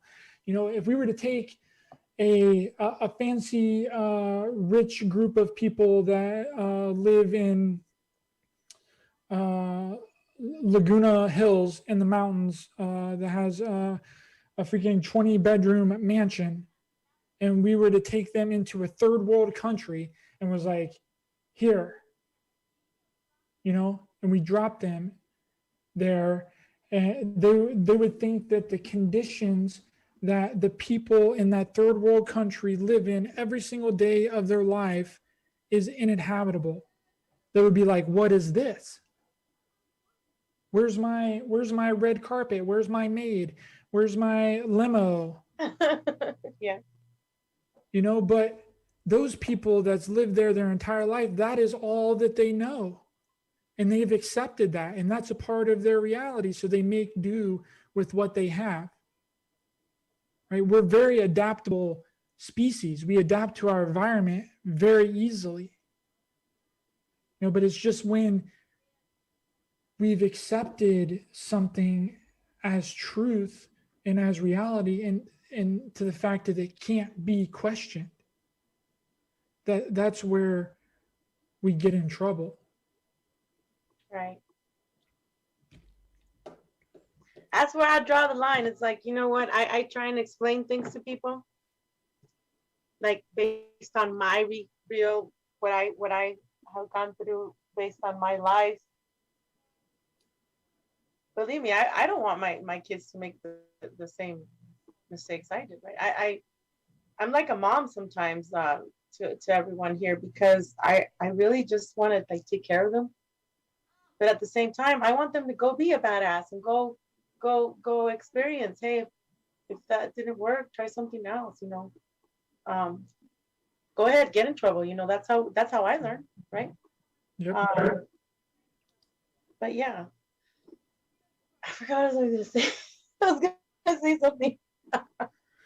That's okay. I Um, actually have I think there's a pretty good question for you in this thing that I posted on Facebook here, which I think is very interesting. Uh, Chloe asked, um, can you refuse to be a part of the SSP? And if so, are there any consequences to rejecting it? And I thought that was very interesting. Do you have any thoughts on that? She might have been confused on who was asking the questions because it was on my page. She might have thought that it was me that was asking you the questions instead of the other way around. But I yeah, don't think you can refuse. I have talked to Penny Bradley about this. You can, yeah, Chloe, you can feel free to contact Penny Bradley on this too. But I don't think we can refuse as super soldiers. And I don't remember signing a contract. Neither does Penny. All I know is that when I did die those 3 days and I did have my near-death experience, now I know that I decided to stay here. But as long as that I was, given some help. well, I think that where she might be coming from a little bit is because I've heard other SSP people talk about that the beings or whoever it was that was trying to get them involved in part of the SSP programs, that they had to get consent from somebody, right? Now, whether that's The parent or your whatever. parents or you or whatever, do you find any truth in that? Do you think that maybe it didn't have anything to do with you? Maybe it was your mom or your dad or someone that they had to come to and be like, hey, we want them to be involved. And then again, they don't have to reveal all the information of what they're going to do. They can just be like, oh, there's this super special, awesome program that we think that your kid would be amazing for. Do you think that, we see that she has very special capabilities that could Yes. be useful in the future? And then boom, whenever they say yes, they do whatever they want with you. Yeah, no, yeah, because my mom signed me up for Head Start when I was 3 years old. I've been in school since then. So that's but then again, they took me when I was 1 year and 8 months. So, but my mom did have a part in that, and so did my father. But yeah, I mean, you can write out a contract and break the contract and say, I do not consent. I write contracts for people. I help them write contracts. But you can all of you all can write a simple contract saying and then you say your name on this day, this time. Do not consent to blah blah blah blah blah. And then what I do is I add these things. I rebuke and because I will ban a person from my life if they've hurt me, okay, or hurt my family or whatever. I will ban them from this timeline and any timelines, known and unknown, any copies, any mirrors, any parallel living in any dimensions, in any portal, Stargate that is close to me, unknown, known to me or not, inner earth, upper earth, as above, so below. I mean, you can go on and on and on because there's copies, there's mirrors, unaware, whether you're aware or not, you got to break those contracts, So what I did is I broke a contract with my twin flame, and it was tough because he and I were on the phone and we did it. We've been together 70, he says I think it's 73 billion times. And I said, I don't want to have this contract with you anymore because you're supposed to be with me in this lifetime, but it didn't happen. So he says, Vero, I feel like we're getting divorced. And I'm like, I know. And we both cried because we've been together in Victorian times and stuff. So it's like, but when I did that, it relieved me. I am so happy that I did that. And I did it for another person that was supposed to be in my life this time, but he didn't do it. So that's his karma. That's his shit that he has to deal with. So going back to the contracts, you just think about it, guys. It's very simple. You can do a contract that's very simple, like an AA. Okay, if anybody's gone to AA meetings, they tell you write the letters to people, tell them you're sorry, go visit the people, tell them that you forgive them or whatever. Release yourself that way. Well, you can do it in a written form and then burn it and thank Mother Earth and throw it away and outside. Make sure you don't keep it inside.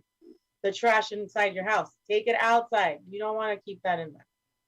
And then just return it to sender with consciousness attached. Or it doesn't have to be all this religious programming thing. There again we go with, oh, I have to do this way, using that um, name or using this phrase, right? There is a difference between mantras and things like that I keep my mind busy with, because my mind, like yours, writer, goes a million seconds at a time. So I hope that answered somewhat, writer. Thank you. Yeah, that was just kind of interesting to me, because if it would be that's probably a reason why that they do kind of go to the parents. I mean, because the kids would probably be like, because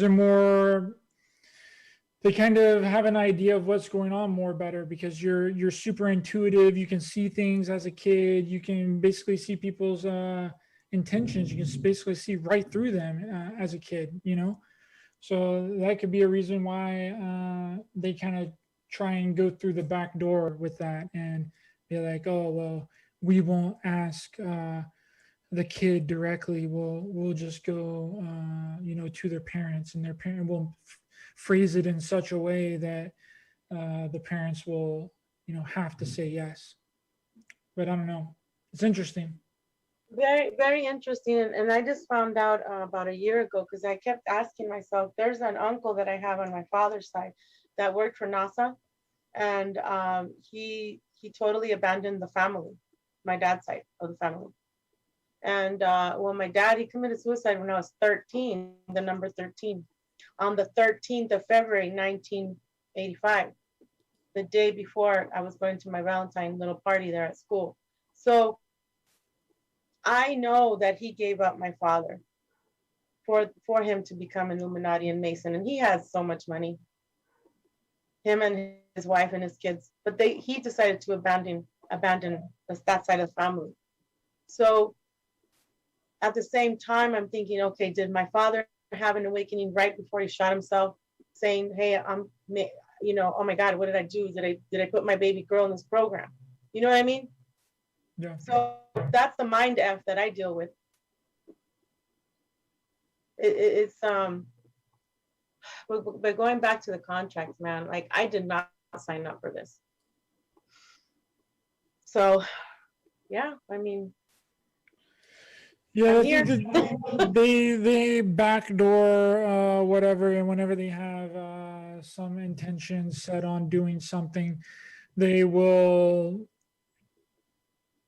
change and manipulate and do whatever they can in their power to make whatever they want happen. It's like kind of what I was talking to you about earlier when I sent you that video, that predictive programming video. I'm like, the links that they are going to go through and that they have gone through is freaking incredible. It's unbelievable, the things that they'll do. This fly is just everywhere. Oh, I know. I think I kind of got him. There's only one in this place, and I have all my lights are out in my apartment. I have these 2 ring lights, so it's just attached to like right here. Yeah. And I know we're I hope no one gets any crazy weird symbolism going on with the freaking fly around. Okay, there's nothing weird happening here. I'm just being straightforward and real. All right. In high school, we had. Go ahead. I was like, don't read things too much. Don't go too far with it. Because a lot of people, they do that. They do. It is. It's what is that book we in high school we had to read? The Fly. Oh no, he's the fly. They're gonna be like, Snyder's the fly. But you know how they've freaking do this whole Oh, symbolism with Mike Pence whenever he was doing his debate with Kamala Harris and the fly landing on his head, and the same with Hillary Clinton and I had no uh, idea. yeah, Barack Obama, the same thing Oh happened. gosh. So, and then they're saying that whenever the fly lands on people's heads on TV like that, it means that it's some kind of symbol, Illuminati symbol or some shit. Uh, Well, you know what, Ryder? You and I were both Illuminati, so I mean, used in the programs, you know. So it's like, so that I mean, I got my goddess Kali right here, and to me, she symbolizes justice. You know, she symbolizes Mother Earth. It's like she symbolizes the evil eye. It's like, talk to the hand because the phone ain't home. I mean, and the only reason that any of these symbols and meanings do anything to us is because of the belief and the power and the thought and the energy that we've put into them. Yeah, so why not just take their energy that was supposed to mean for bad, we'll say, for evil, and switch it and use it for good. That's what I do. When I go break taxes at people's houses, they say that they see ghosts and stuff like that. Hey, I showed up. You know, it's like they run because Yeah. I know who I am. Again, you got to know who we are, and then not be afraid of those things, and instead, you know, use them for the good of others, healing or prosperity, or do charity work for somebody. I don't know, change somebody's tire for free. You know, help an older lady cross the street. I mean, come on, we got to go back to as far as me when I was a kid. I mean, there was some very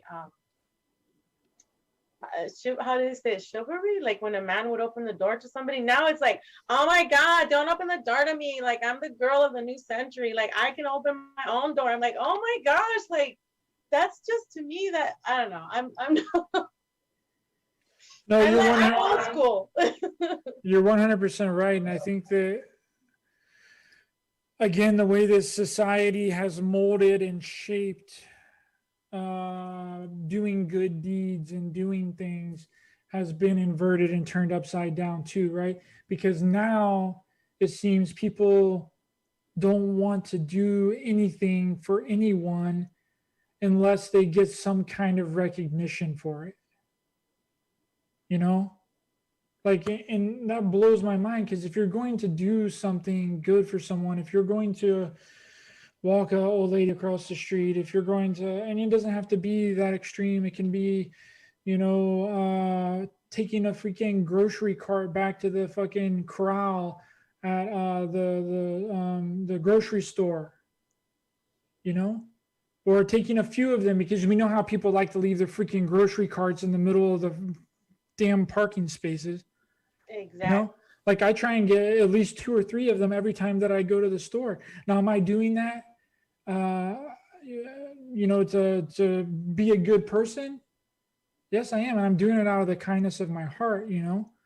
But I think that a lot of people, in the way that the society has set it up, is that people are doing the kind things and the good gestures for the wrong reason, right? And that's trickled down into every aspect of our reality, you know, because now anytime that we ever see someone doing something good, like let's say a celebrity on the news decided that they wanted to donate $1 million for cancer research. Well, first off, they're not actually donating their money to cancer research. They're actually laundering their money into their own pocket through charities that they own.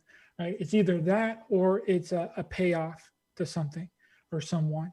But besides that, they also have to make it a big deal, right? They have to have the person there with the giant freaking check. They have to have the media there with their cameras filming them, getting handed the big check. They have to turn it into a ritual. It's like all eyes on me, like that song, all eyes on me. Really? Like, but the real people, the real ones that actually care and know the charities that they're donating to, because honestly, probably 85% of the charities aren't charities, they're front organizations. Now, that might be a giant mind blower to a lot of people, but I'm just speaking truth here. They're front Yeah. organizations, they're not real, right? Right. But for the people that are donating to the ones that they've done their research on and that are actually trying to help people and better our society and help certain people in whatever situation that they're in, right? Yeah. The real ones donate anonymously, and they don't need the giant, big, huge orchestration of people being there and the recognition, right? Because all that's for show. It's all Yeah. show. Yeah, like the St. Jude's. I always tell people don't give to that because that they're involved with child trafficking. Unfortunately, that's how the way that a lot of things are set up, Veronica. They say that they're doing one thing when they're actually just perpetuating this thing that they say that they're trying to save people from. Right. Right? They'll be like, donate to helping sex traffickers and people that's been raped and all that. All the while underneath that, they're actually funding child trafficking and doing the child trafficking and the raping and all that themselves, right? And it's the same way with the homelessness and the hunger of the world. They'll be like, oh yeah, donate to try and save to get people to to give someone a home or help out the homeless population. All the while, what they're doing is they're making it worse, right? And that's another hard one for people to really wake up to because it's a shock to the system. Nobody wants to think like that, right? No one wants to be like, there's no way that the person that is trying to raise money for donations to help sex trafficking could actually be doing the sex trafficking. But that's the easiest way to hide your enterprise, is right in the face of the people. Well, yeah, like CPS too. I think they changed their name. CPS. Some people are are involved with that. Some people that decide to become foster parents and unfortunately are also involved in that. I'm not saying that all, like some cops are involved in that. I know. Some teachers, you just never know. That's why I tell people, observe the kids around your community, see how they're acting, as opposed, like your neighbors, your neighbor, right? You got to know your neighbor. I mean, you would think. Or your kids, when they come home from school, are they being more promiscuous? Are they just wanting to, watch certain things on their tablet? Like, you got to have this parental control. See how your son's friend is acting today as opposed to last weekend, or what's going on. What kind of music are you letting your kids listen to? It's all programming. So, and it is, and it's so sad that it's been set up like that, because we've been so involved in this 9 to 5 type of thing, pay your bills, do your taxes, work yourself to death, that it's almost dang impossible to pay attention to things like that, right? Which I'm not a parent. I don't have any kids. I don't know if I even want any kids at any point, but I would imagine, if I was trying to put myself in the shoes of some mothers and some parents, I would say that it would be very freaking difficult. It would be one of probably the most hardest thing that you ever had to do. And that's why a lot of these things that are hijacked and aren't good for us, we continuously perpetuate.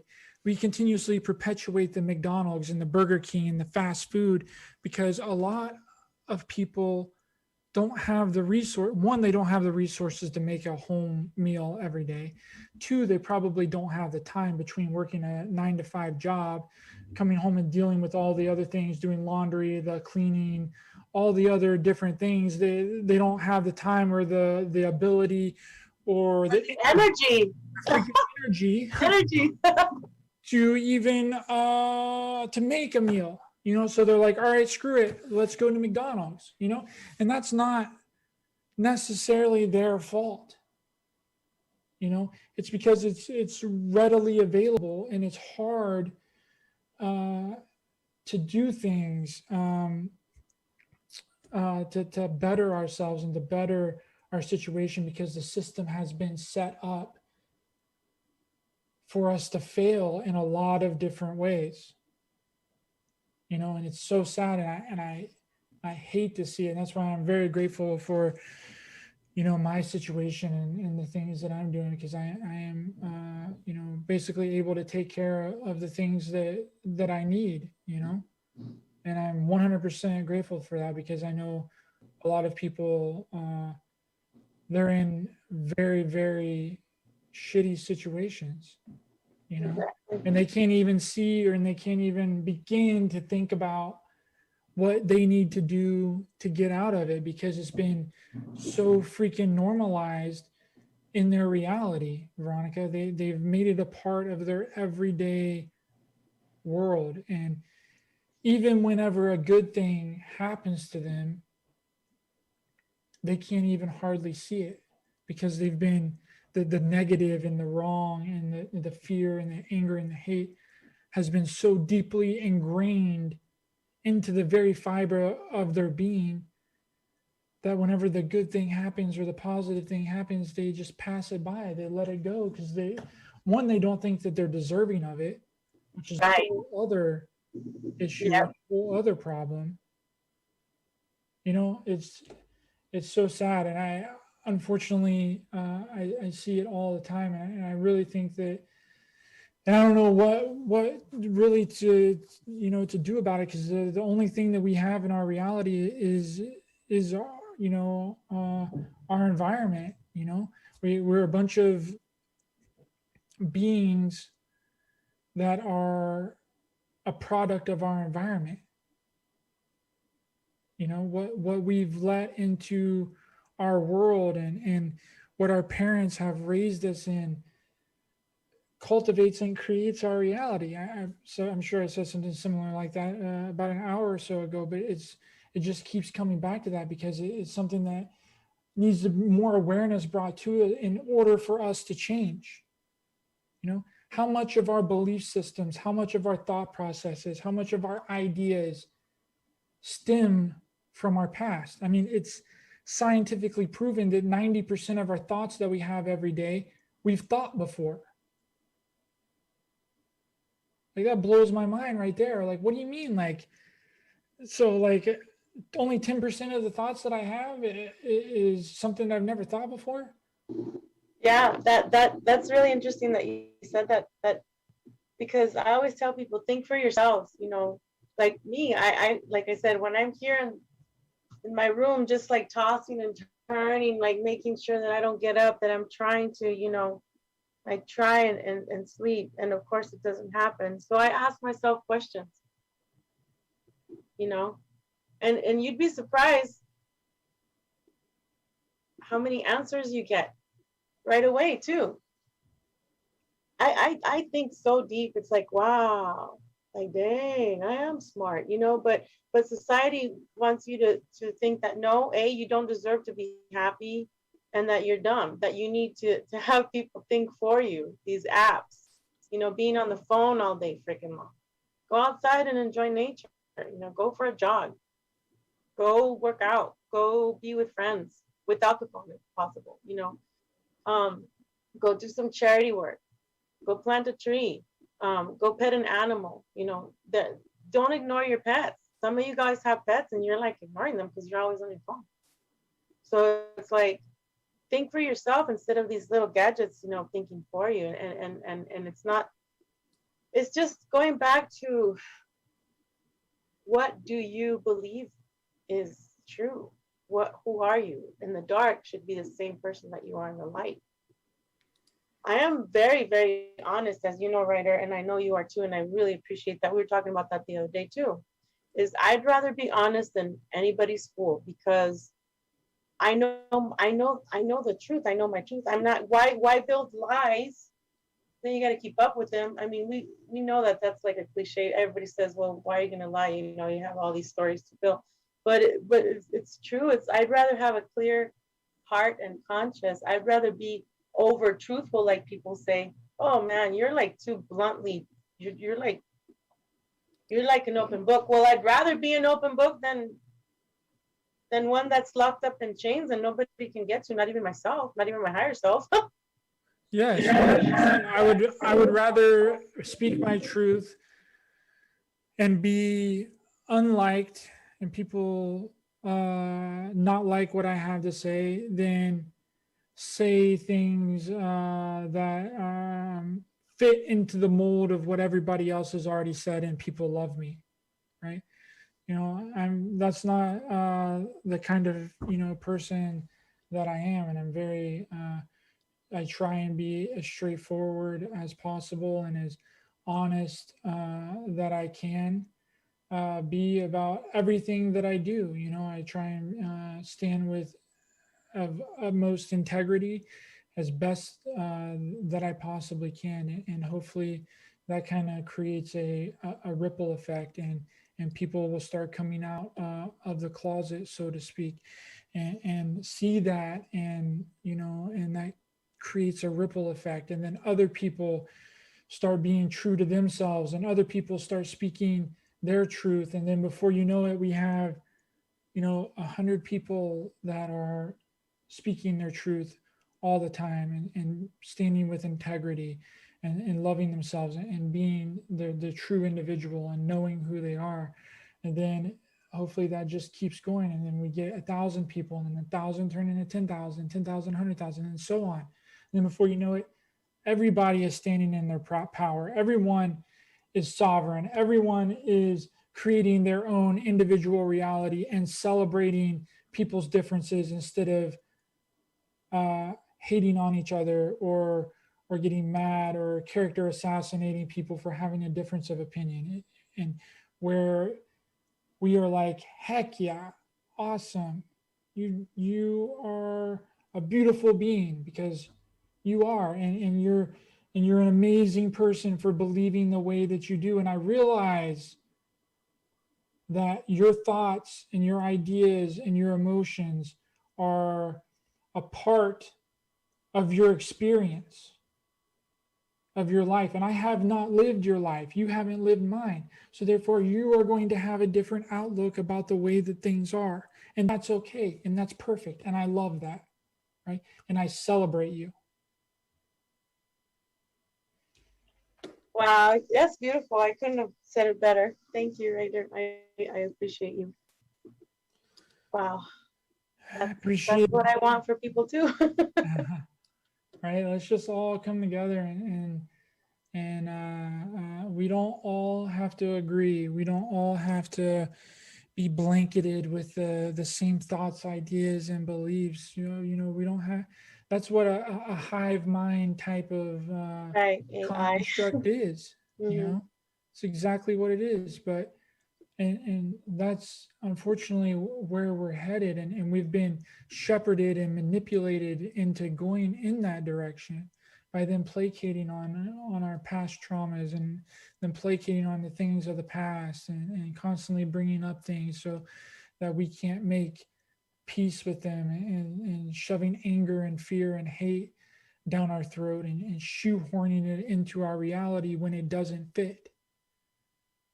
We have to expand and outgrow that, and realize that that's what's happening. In order for us to transcend, we first have to become aware that it's happening, because we can't make any changes unless we know what's going on and we have any kind of idea of what's happening. Because if we don't, then we're just kind of a deer in the headlights. We'll just stand there and be like, our jaw will just be on the floor. We won't know what's happening, you know?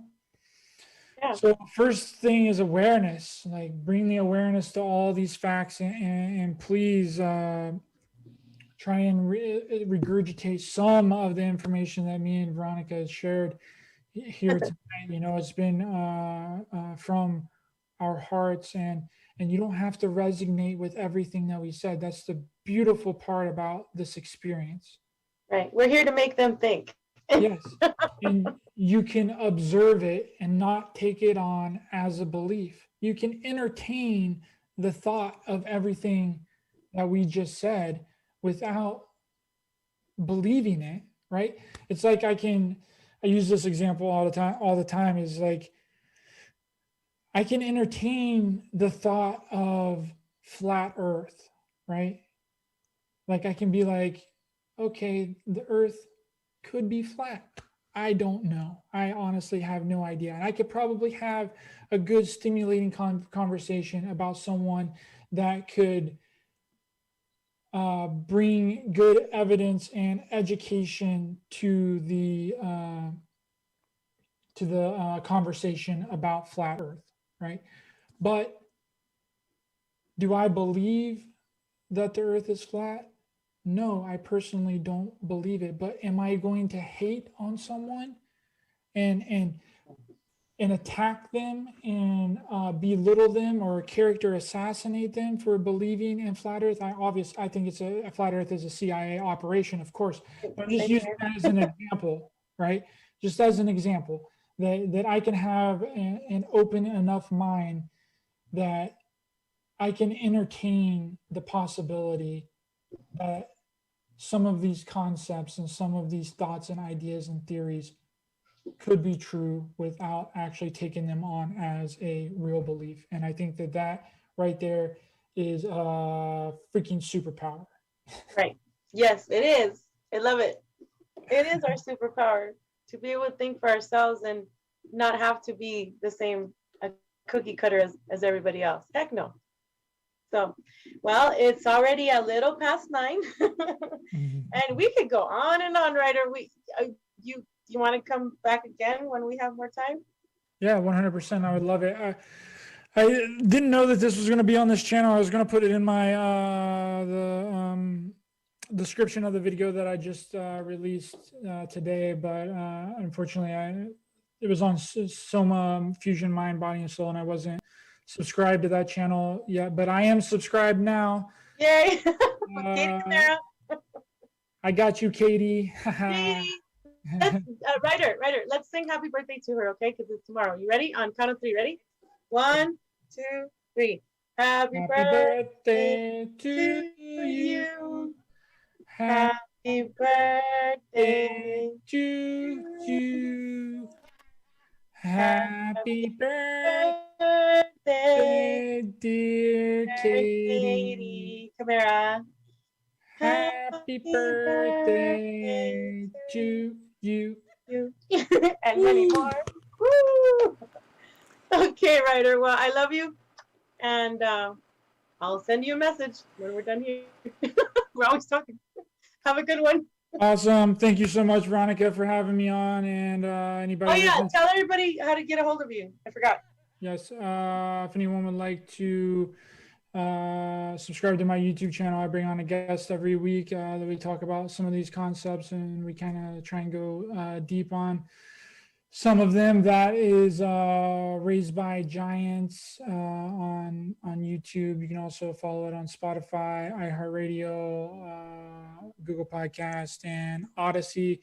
And you can also like Raised by Giants on Facebook at Raised by Giants. And then you can also follow Raised by Giants on Instagram at Raised by Giants Pod. And thank you so much. Maybe we can get some of those in the description, and I'll send you the links after we get this bad boy up. Thank you so much, Veronica, for having me on. I had a wonderful time speaking with you. I would love to come back on whenever you need me. Thank you. I can't wait. Okay, Ryder, we'll see you. Bye.